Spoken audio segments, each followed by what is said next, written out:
Just wait. Just wait it out. Don't make emotional decisions. Stick to your plan. But is that always the best idea? Nope, not always. Sometimes you need to change the plan. Hi, I'm Keith Demetriades, and today we're talking about why conventional wisdom doesn't always hold up when financial pressure starts building, and how smart adjustments can make all the difference. Pause, adapt, and stay on track.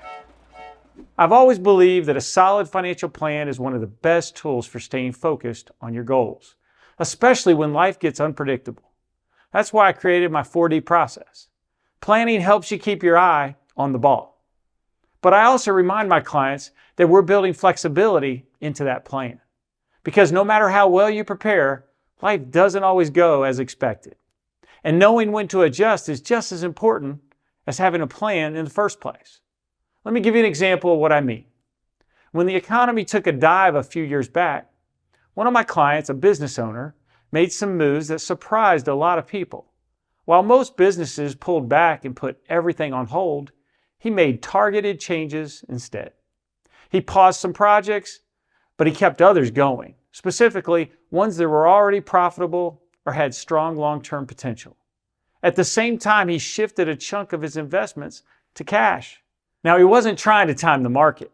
He just knew having liquidity would give him options if things got worse. Then he renegotiated contracts with key suppliers, locking in better rates at a time when those vendors were willing to make deals just to keep business coming in. It was a big strategic move, because when supply costs jumped and credit tightened a few months later, his business didn't just survive.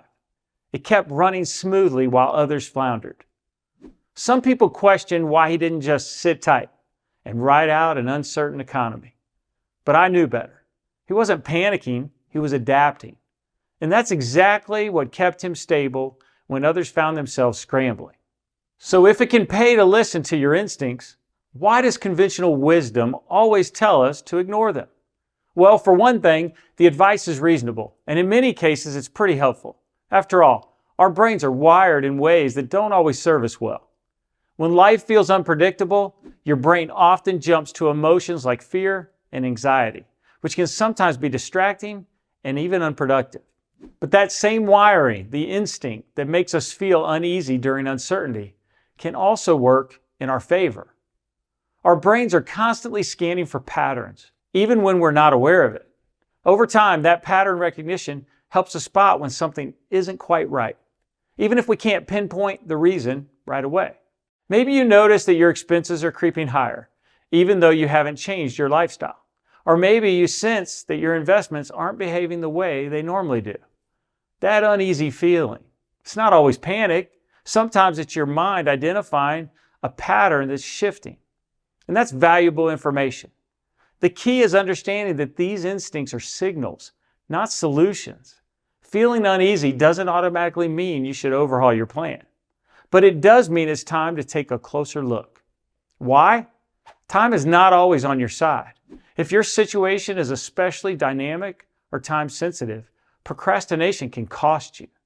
Stay calm, sticking to your plan, and avoiding emotional decisions is all good advice if your circumstances are stable. The advice to sit tight and wait it out assumes you have the luxury of doing nothing. But that's not always true. We also have to acknowledge that financial crises don't always leave your situation untouched. Your expenses might go up, your income might drop. The financial environment can change in ways your original plan didn't anticipate. For example, imagine you're approaching retirement and suddenly face unexpected medical expenses. Or maybe you're a business owner dealing with rising costs and shrinking profit margins. Does it make sense to ignore the reality of what's happening just because those things weren't in your original plan? Doing nothing in response could do a lot more harm than good. That's one of the reasons I say have a plan, but prepare to be flexible. Pause, adapt, and stay on track. Another issue with conventional wisdom, it treats emotions as the enemy, as if feeling concerned or uncertain automatically means you're overreacting. But emotions are sometimes useful signals. Anxiety might push you to review your spending habits. Fear might highlight risks that need your attention. The key is recognizing the difference between panic and proactive adaptation. One leads to rash decisions, while the other helps you make thoughtful adjustments. So instead of ignoring your instincts, the smarter move may be to pause, assess your situation, and ask, is there something here that needs my attention? Think about it. If you've been following your plan and checking in regularly with your advisor, sudden feelings of anxiety might be pointing to something that's changing outside your plan. Don't be too quick to dismiss that gut feeling. Maybe a new business risk has emerged. Maybe a shift in the economy has created uncertainty that wasn't obvious before. Or maybe a life event, like a health concern or family need, has shifted your priorities. The point is, those instincts may be a signal that it's time to reassess. Not that your plan itself is broken. Pause, adapt, and stay on track. Emotions like anxiety and fear aren't inherently bad. They only become a problem when they push you to act impulsively without thinking things through. So ask yourself, am I reacting to headlines and noise? Or is this feeling pointing to a real risk?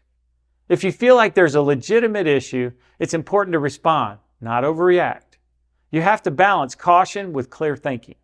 This is the right time to reach out to your advisor because, in addition to their technical expertise and understanding of your bigger financial picture, they also have an objective eye.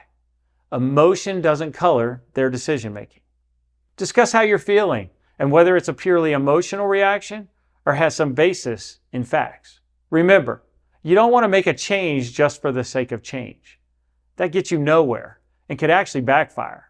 If you want to make an adjustment, think about its purpose. Are you solving an issue or just chasing peace of mind? Let's say you do decide to make a change. Often it's important to focus on controlled adjustments, not drastic moves. Instead of pulling out of investments completely, maybe you reduce exposure to a certain asset, sector, subsector, or even shift a portion of your portfolio to cash.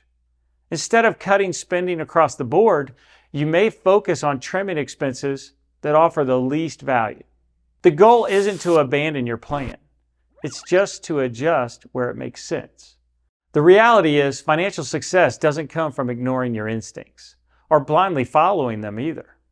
The smart move is to consider things thoughtfully and make changes when appropriate. Pause, adapt, and stay on track. I'm Keith Demetriades. Thanks for joining me today. And if you found this valuable, please like, share, and subscribe to get more information on financial planning. Be a savvy steward. Make your life count.